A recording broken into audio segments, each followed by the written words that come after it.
Friends, आप सभी का हमारे YouTube channel simply study with कवि में स्वागत है।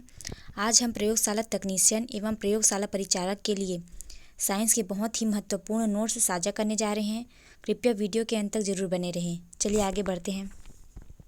देखिए, यहाँ बताया गया है कि समयुग्मजी और विषमयुग्मजी में क्या अंतर है। समयुग्मजी क्या है, देखते हैं इसे। ऐसे जीन के दोनों युग्म विकल्पी एलील समान होते हैं, जैसे कि देखिए स्मॉल टी या फिर कैपिटल टी। इसमें क्या होगा, इसका एलील क्या होगा, समान होता है। और विषम युग्मजी में क्या होता है, ऐसे जीन के दोनों विषम युग्म विकल्पी समान नहीं होते, अर्थात अलग अलग होते हैं, जैसे कि कैपिटल टी और स्मॉल टी। दूसरा देखते हैं, इनमें जनन के समय एक ही प्रकार के युग्मक बनते हैं। इसमें जनन के समय क्या बनते हैं, एक ही प्रकार के युग्मक बनते हैं। और विषम युग्मजी में क्या होता है, इसमें दो अलग अलग प्रकार के युग्मक बनते हैं। तीसरा देखते हैं, इन समयुग्मजी पौधों में जब स्वपरागण या अंतः प्रजनन होता है तब संतति जनकों के लक्षण समलक्षणी व समजिनी प्रकार की होती है। और इसमें क्या होती है, इनमें स्वपरागण होने पर संतति में प्रभावी व अप्रभावी दोनों पर्यायी लक्षण संतति में व्यक्त होते हैं। अगला देखते हैं, लक्षण प्रारूप और जीन प्रारूप, फिनोटाइप और जीनोटाइप में क्या अंतर है। देखते हैं फिनोटाइप क्या होता है। जीव में दिखाई देने वाले उनके लक्षण प्रारूप या फिनोटाइप प्रत्यक्ष रूप से आकार, आकृति, रंग आदि का प्रतिनिधित्व करता है। फिनोटाइप का मतलब है कि उसके बाह्य लक्षण, जैसे कि आकृति, रंग, आकार, ये सब क्या होगा, फिनोटाइप होगा। और जीनोटाइप क्या है, किसी जीव का अनुवांशिक संगठन या उसमें उपस्थित जीनों का विवरण ही जीन प्रारूप या जीनोटाइप कहलाता है। जीनोटाइप क्या है, जीनों का विवरण होता है, उसमें उपस्थित जीनों का विवरण। दूसरा, लक्षण प्रारूपी जीव दिखने में समान होते हैं, परंतु उनका जीन प्रारूप संगठन समान भी हो सकता है और असमान भी। फिनोटाइप में क्या होता है, उनके लक्षण जो बाह्य लक्षण होते हैं वह दिखने में तो समान होंगे, लेकिन उसके जीन प्रारूप क्या होंगे, अलग अलग या फिर समान भी हो सकते हैं। लेकिन जीन प्रारूप क्या होता है, देखिए इसमें एक समान जीन प्रारूपिक जीव एक ही प्रकार के पर्यावरणीय अवस्था में विकसित एवं परिवर्धन करने पर सभी के लक्षण प्रारूप में समानता होती है। इसमें क्या होता है, जीन प्रारूप में सभी के क्या होते हैं, समान होते हैं। अगला देखते हैं, बाह्य आकृतिक स्वरूप में दिखने वाले रूप की लक्षण प्रारूप या समलक्षणीय प्रतिनिधित्व करता है। क्या है इसमें, बाह्य आकृतिक स्वरूप में दिखने वाला स्वरूप ही लक्षण प्रारूप या समलक्षणी का प्रतिनिधित्व करता है। इसको मैं बताई हूँ ना अभी कि जो बाह्य लक्षण दिखाई देता है वही क्या है, फिनोटाइप है। और जीनोटाइप क्या है, जीन प्रारूप बाह्य आकृति लक्षण के आधार पर स्थापित नहीं किया जा सकता। यह पूर्वज एवं उससे उत्पन्न होने वाले संततियों के अध्ययन के आधार पर स्थापित किया जा सकता है। अब देखते हैं, यह परिवेश द्वारा प्रभावित होता है।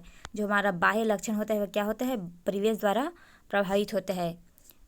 और जीनोटाइप क्या होता है, यह परिवेश द्वारा प्रभावित नहीं होता। एक ही पीढ़ी में जीव के लक्षण में वातावरण के प्रभाव के कारण समयानुसार परिवर्तन देखा जा सकता है। फिनोटाइप में क्या होता है कि वातावरण के प्रभाव के कारण क्या देखा जा सकता है, उनमें परिवर्तन देखा जा सकता है, एक ही पीढ़ी के जीव में, है ना। लेकिन जीनोटाइप में क्या होता है, एक ही पीढ़ी में जीव के जीन प्रारूप में जीवन पर्यंत कोई परिवर्तन नहीं होता। अगला देखते हैं,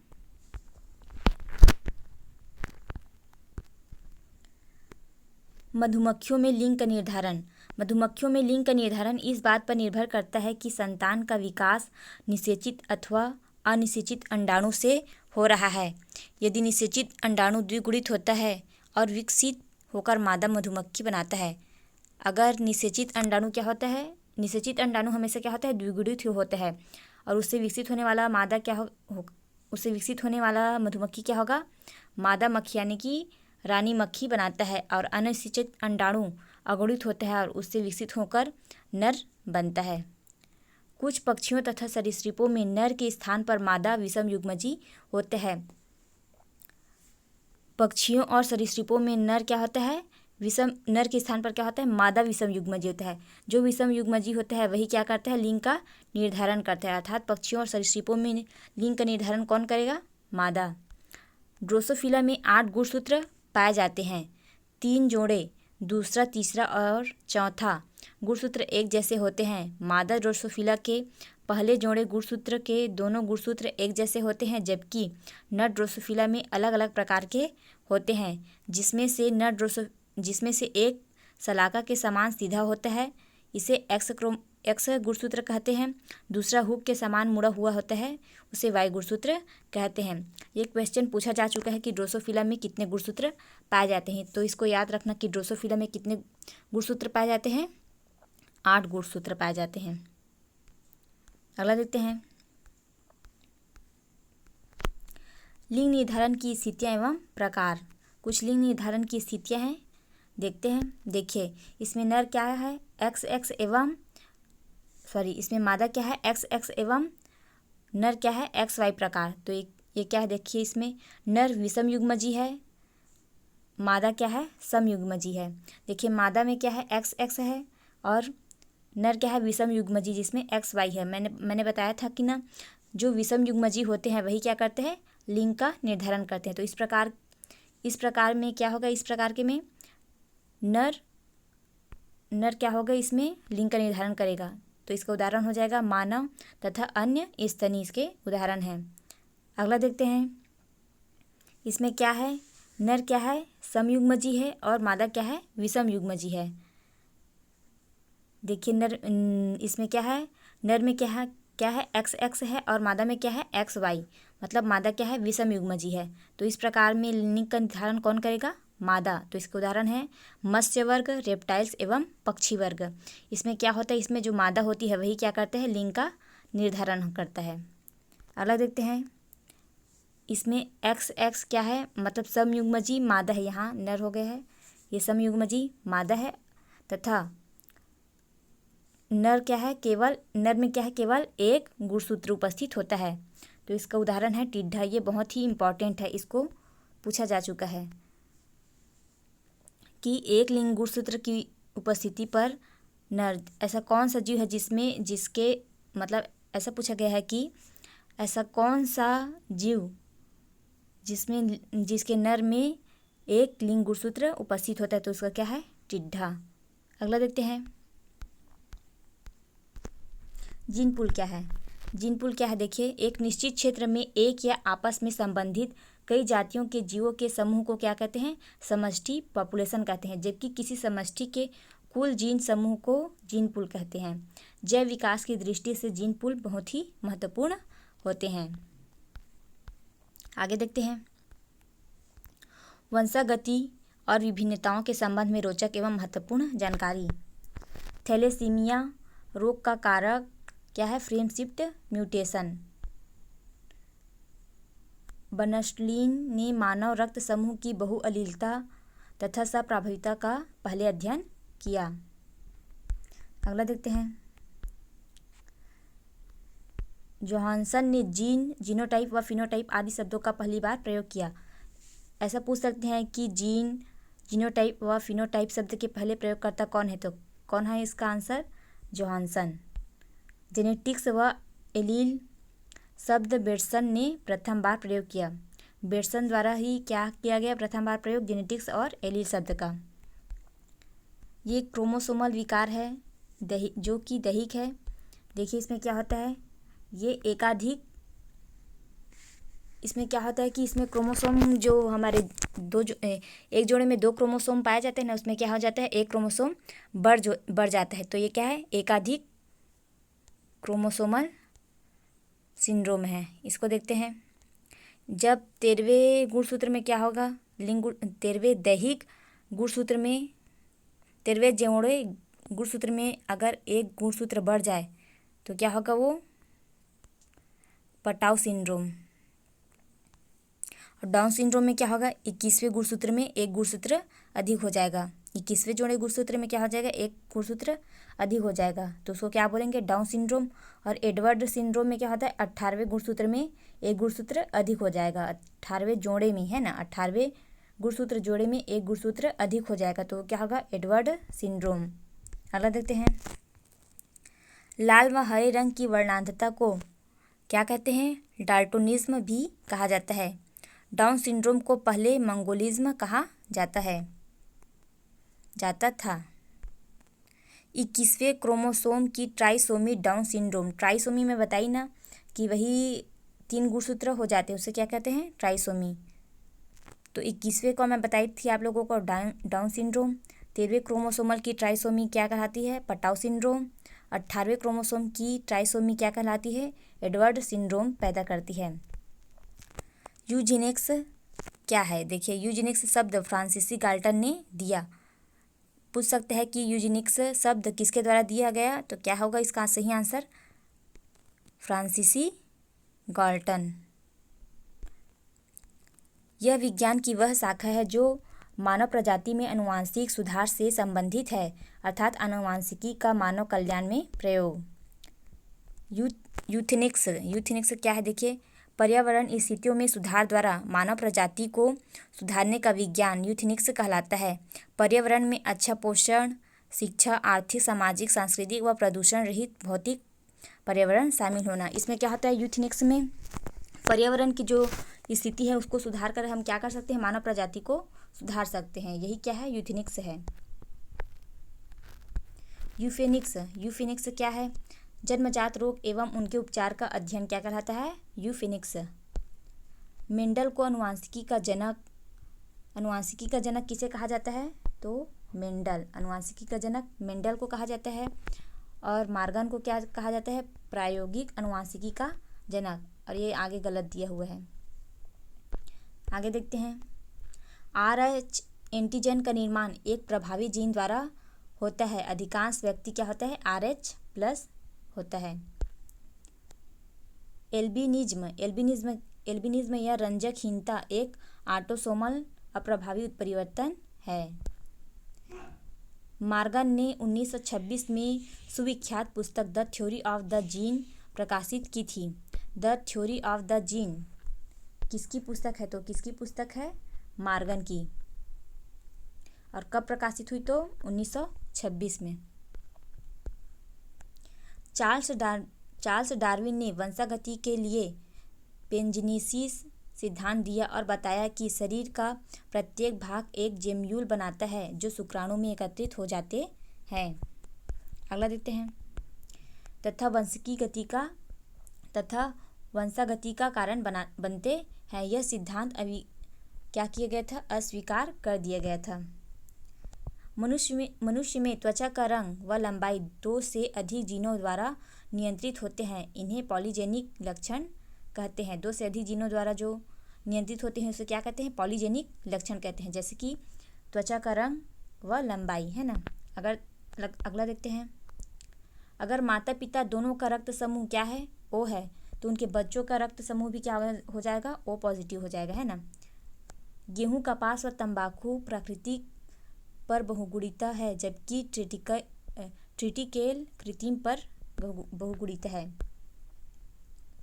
माँ के अधिक उम्र 35 से 40 होने पर नॉन डिसजंक्शन की घटना हो सकती है। फलस्वरूप ऐसे युग्मक उत्पन्न होते हैं जिसमें एक क्रोमोसोम अधिक हो जाती है। यही क्या होती है, ट्राइसोमी का कारण बनते हैं। माँ का अधिक उम्र होने के कारण ही क्या होता है, ट्राइसोमी का कारण बनता है। अगला देखते हैं, क्रोमोसोमल उत्परिवर्तन क्या है। क्रोमोसोम की संरचना या संख्या में हुए वंशागत परिवर्तन ही क्या होता है, क्रोमोसोमल उत्परिवर्तन कहलाता है। सहप्रभाविता क्या है, वंशागति का वह तरीका जिसमें एक जीन के दोनों एलील अपना अपना बराबर प्रभाव दिखाते हैं। जैसे कि उदाहरण देख लेते हैं, जैसे रेड, लाल गाय और सफ़ेद गाय।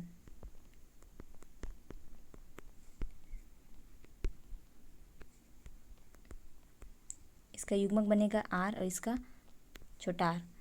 दोनों के बीच क्रॉस कराया जाता है तो क्या होता है, RR। मतलब इसमें क्या हो जाता है कि चितकबरे रंग के गाय उत्पन्न होते हैं। तो यही क्या है, सहप्रभाविता। क्या करते हैं इसमें, दोनों अपने अपने प्रभाव को इसमें क्या होता है, दोनों अपना अपना समान प्रभाव दिखाता है ना, इसलिए क्या होता है, बराबर बराबर बराबर बराबर प्रभाव दिखाते हैं, इसलिए क्या हो गया, रेड और वाइट का जब संकरण कराया गया तो क्या हो गया, चितकबरे रंग की गाय प्राप्त हुए। आगे देखते हैं उत्परिवर्तन, जिसमें किसी क्षारक युग्म जीन अथवा क्रोमोसोम भाग की कमी हो जाती है, जैसे क्राइचैट सिंड्रोम। इसमें क्या होता है, क्षारक युग्म या जीन अथवा क्रोमोसोम की भाग की क्या हो जाती है, कमी हो जाती है, जिसके कारण क्या होता है, उत्परिवर्तन होता है। द्विसंकरण संकर क्या है, उन जनकों में संकरण जो दो लक्षणों में असमान होते हैं, मतलब दो लक्षणों, दो विपर्यायी लक्षणों को लेकर जब संकर कराया जाता है, संकरण कराया जाता है, तो उसको क्या कहते हैं, द्विसंकर संकरण कहते हैं। अगला देखते हैं frame shift mutation. Frame shift mutation क्या है, जीन में कम से कम एक क्षारक की कमी या अधिकता हो जाना, जिससे mRNA का पूरा रीडिंग फ्रेम बदल जाता है। फ्रेम शिफ्ट म्यूटेशन क्या होता है, तो जो जीन होता है उसमें क्या हो जाता है, कम से कम एक क्षारक की कमी या अधिकता हो जाती है, यही क्या है, फ्रेम शिफ्ट म्यूटेशन है। जीन क्या है, वंशागतिकी की इकाई जो क्रोमोसोम पर एलील के रूप में पाई जाती है। जीन क्या है, वंशागतिकी की इकाई है। अगला देते हैं जीन लोकस, समजात क्रोमोसोम पर किसी जीन का स्थान। समजात क्रोमोसोम पर क्या होता है, किसी जीन का स्थान ही क्या है, जीन लोकस। आगे देते हैं अनुवांशिक पुनर्संयोजन, वह प्रक्रिया जिसमें किसी डीएनए खंड या क्रोमोसोम में नई अनुवांशिक सूचना निवेशित हो जाती है, वही क्या है, अनुवांशिक पूर्ण संयोजन। अगला देखते हैं जीनोटाइप, किसी लक्षण विशेष के लिए जीव का जीन उन्हें प्रायः प्रतीकों द्वारा प्रदर्शित किया जाता है। जीनोटाइप को मैं बता चुकी हूँ, क्या है, जीनों का, जो जीन होते हैं उन्हीं का लक्षण क्या है, जीनोटाइप। अगला देते हैं विषम युग्म जीन, किसी विशेषक की असमान एलील धारण करने वाला। विषम युग्म जीन हम लोग पढ़ चुके हैं। अगला देते हैं समजात क्रोमोसोम, क्रोमोसोम जोड़ के क्रोमोसोम जो दूसरे क्रोमोसोम के समान होते हैं तथा अर्धसूत्री विभाजन के प्रोफेज अवस्था में युग्मन सिनेप्स बनाते समय साथ साथ आ जाते हैं, वो क्या है, समजात क्रोमोसोम है। समयुग्मकी क्या है, किसी लक्षण या विभेदक के दो समान एलील धारण करने वाला, क्या है, समयुग्मकी। संकरण, दो विभिन्न किस्मों या प्रजातियों के बीच संकरण, क्या है, संकरण कहलाता है, विभिन्न किस्मों या प्रजातियों के बीच। फ्रेंड्स, अगर हमारी वीडियो आप लोगों को पसंद आ रही हो तो हमारे चैनल को सब्सक्राइब करें, ताकि हम आपको एग्ज़ाम के लिए ऐसे ही महत्वपूर्ण कंटेंट उपलब्ध करा सकें। चलिए आगे बढ़ते हैं। अपूर्ण प्रभाविता। अपूर्ण प्रभाविता क्या है, वंशागति का वह प्रकार जिसमें संतति दोनों जनकों के बीच का फिनोटाइप प्रदर्शित करता है। इसमें क्या होता है, जो संतति होते हैं वह जनकों के बीच क्या फिनोटाइप मतलब बाह्य लक्षण प्रदर्शित करता है। ये मिराबिलिस जलापा में होता है। मिराबिलिस जलापा में जैसे रेड और वाइट पुष्प के बीच जब संकरण कराया जाता है,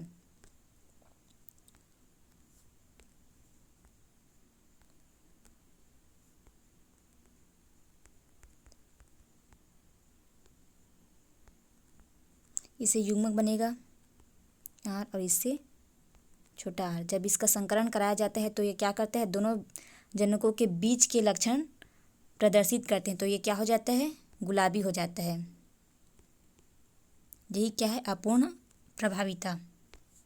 इसको अगला देखते हैं स्वतंत्र अपव्यूहन। अर्धसूत्री विभाजन के समय संलग्न जीनों के एलील का एक दूसरे से स्वतंत्र रूप से पृथक होना, जिसे युग्मकों में एलील के सभी संभावित संयोजन होते हैं, वह क्या होता है, स्वतंत्र अपव्यूहन।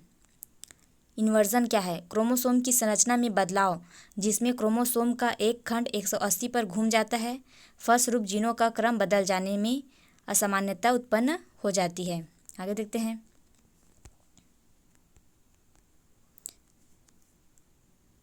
देखिए इसमें अनुवांशिकता का गुणसूत्री सिद्धांत किसने दिया था, अनुवांशिकता का गुणसूत्री सिद्धांत किसके द्वारा दिया गया, तो इसका सही आंसर हो जाएगा सटन एवं बावेरी द्वारा 1902 में।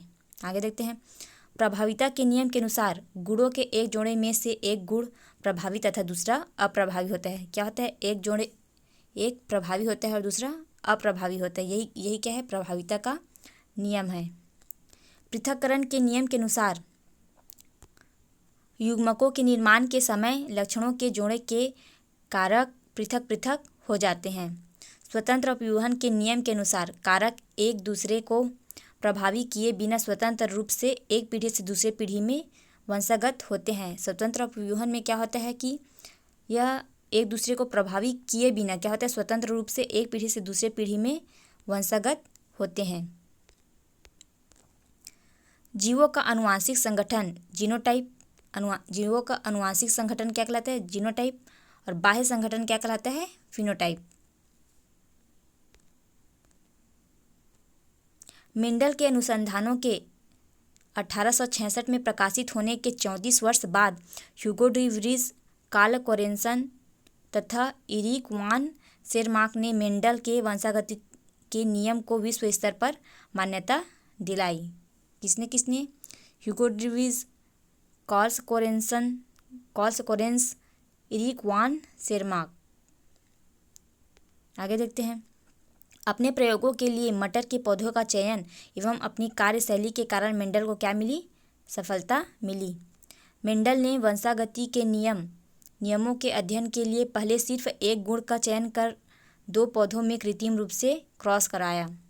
एक संकर क्रॉस से प्राप्त पौधों का समलक्षणी अनुपात 3:1 था, जिसे एक संकर अनुपात कहते हैं। अब क्वेश्चन देखते हैं। चलिए, ऐसी स्थिति जिसमें एक जीन 2 अथवा 2 से अधिक लक्षणों को निर्धारित करती है क्या कहलाती है? बहुप्रभाविता। अनुवांशिकी के जनक की संज्ञा किन्हें दी जाती है? मैंने अभी बताया अनुवांशिकी के जनक की संज्ञा किन्हें दी जाती है? ग्रेगर जॉन मेंडल को। 2 भिन्न लक्षणों वाले जनकों के बीच संकर से उत्पन्न संतति को क्या नाम दिया जाता है? तो क्या नाम दिया जाता है? संकर। आगे देखते हैं। जब एक जीन दूसरे जीन के प्रभाव को ढक देता है तो इस प्रकार की घटना को क्या कहते हैं? प्रबलता या प्रभाविता कहलाता है। आगे देखते हैं। पुष्प के खिलने से पूर्व परागकोश को हटा दिया जाना क्या कहलाता है? विपुंसन। आगे देखते हैं। वे क्रॉस जिसमें जनक दो जोड़ी विपर्यायी लक्षणों के होते हैं क्या कहकर सूचित किया जाता है? तो क्या कहकर सूचित किया जाता है? द्विसंकर क्रॉस। इसमें क्या होता है?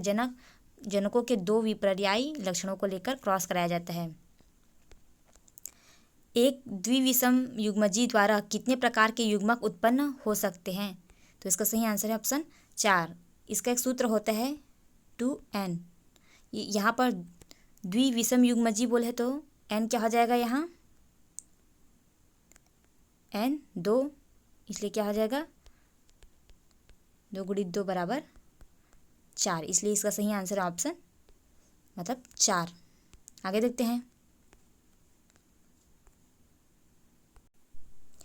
मेंडल के प्रयोग में F1 से क्या तात्पर्य है? तो क्या है? प्रथम संतति पीढ़ी। F1 से क्या तात्पर्य है? प्रथम संतति पीढ़ी। द्विसंकर परीक्षण संकरण में फिनोटाइप एवं जीनोटाइप का अनुपात बताइए। तो फिनोटाइप एवं जीनोटाइप का अनुपात क्या होता है? द्विसंकर में 1:1:1 होता है। एक्स का नाम किसने दिया? मानव में लिंग निर्धारण किससे होता है? तो एक्स का किसके द्वारा दिया गया था? हेकिंग ने क्या दिया था? एक्स का नाम दिया था। और मानव में XX व XY से लिंग निर्धारण होता है। आगे देखते हैं। फ्रेम शिफ्ट उत्परिवर्तन किसके कारण होता है? तो किसके कारण होता है? DNA के क्षार युग्मों के घटने बढ़ने से फ्रेम शिफ्ट उत्परिवर्तन होते हैं। सप्रभाविता का एक उदाहरण दीजिए। सप्रभाविता का उदाहरण क्या है? A, B तथा O रुधिर वर्ग के जीन्स क्या होते हैं? सप्रभावी होते हैं। ये बहुत ही इंपॉर्टेंट है। A, B तथा O रुधिर वर्ग के जीन्स क्या होते हैं? सप्रभावी होते हैं।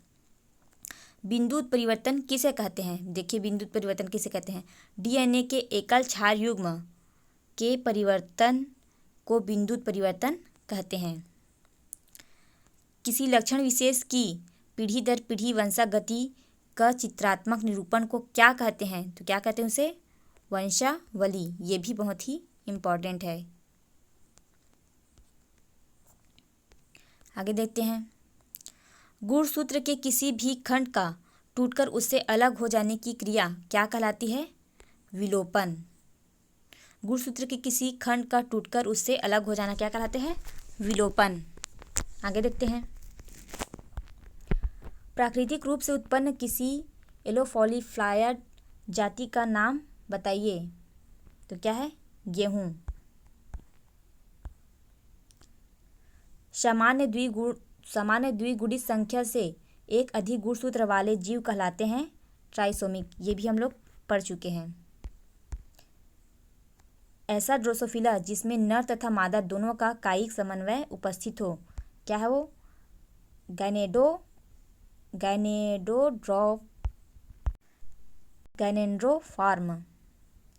गैनेंड्रोमॉर्फ।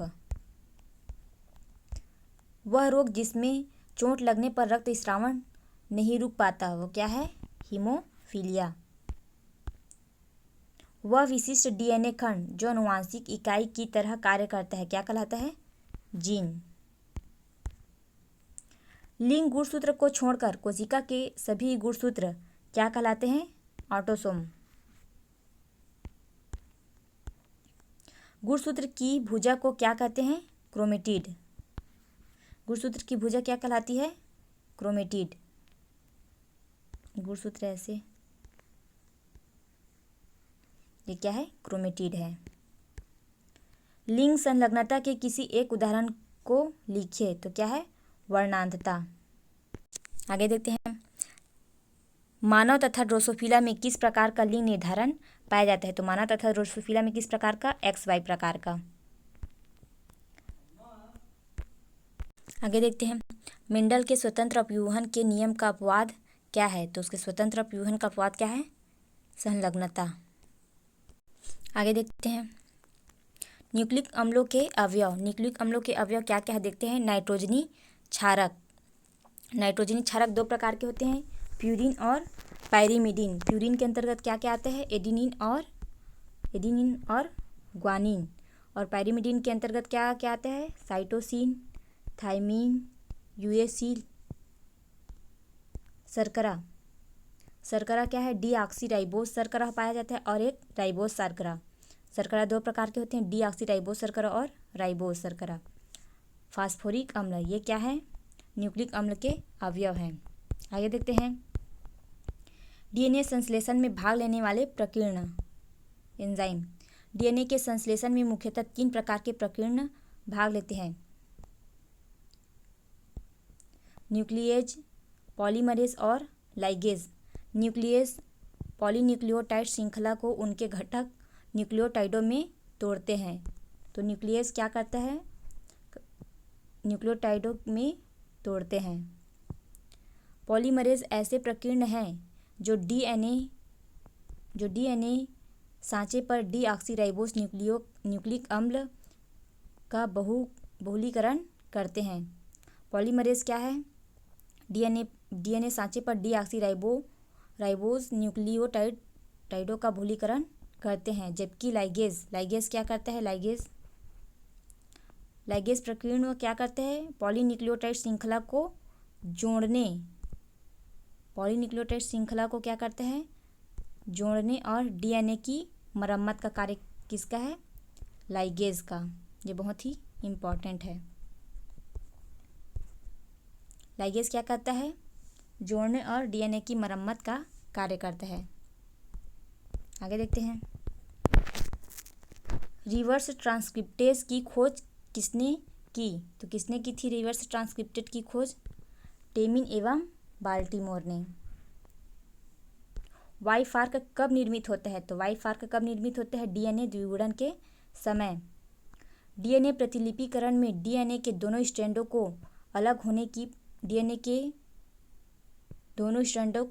के अलग होने की प्रक्रिया क्या कहलाती है? तो क्या कहलाती है? डीनेचुरेशन। आगे देखते हैं। डीएनए से एमआरएनए की बनने की प्रक्रिया क्या कहलाती है? अनुलेखन। ये बहुत ही इम्पॉर्टेंट है। डीएनए से एमआरएनए की बनने की क्रिया क्या कहलाती है? अनुलेखन।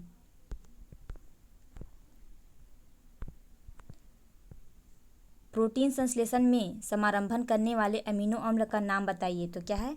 मिथियोनिन। आरएनए से डीएनए के संश्लेषण की क्रिया क्या कहलाती है? आरएनए से डीएनए के संश्लेषण की क्रिया क्या कहलाती है? Reverse transcription. और डीएनए से एमआरएनए की बनने की क्रिया क्या कहलाती है? अनुलेखन। आगे देखते हैं, समारंभन कोडान का नाम लिखिए। तो समारंभन कोडान क्या है? AUG। डीएनए आनुवांशिक पदार्थ है, इसके बारे में सुस्पष्ट प्रमाण किसने दिया था? तो किसने दिया था? अल्फ्रेड हर्शे व मार्था चेस। डीएनए में शर्करा एवं फास्फोरिक अम्ल के मिलने से कौन सा बंध बनता है? तो कौन सा बंध बनता है? फास्फोडाइएस्टर बंध। ऐसे खंडों का नाम बताइए जो HNRNA से आरएनए स्लाइसिंग के द्वारा काटकर अलग कर देते हैं।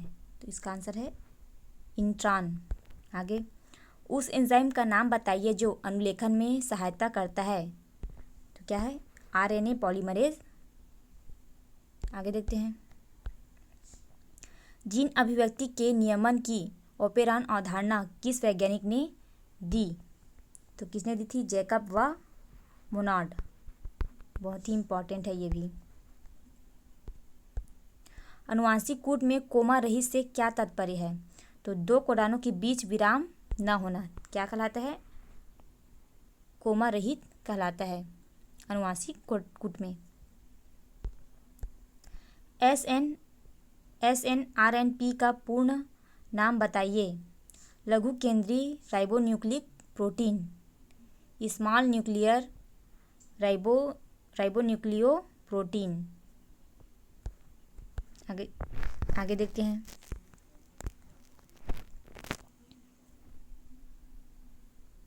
ह्यूमिलिन है काइटिन का एक प्रकार, नया पाचक एंजाइम, शक्तिशाली प्रतिजैविक, मानव इंसुलिन। तो इसका सही आंसर है ऑप्शन ए, काइटिन का एक प्रकार।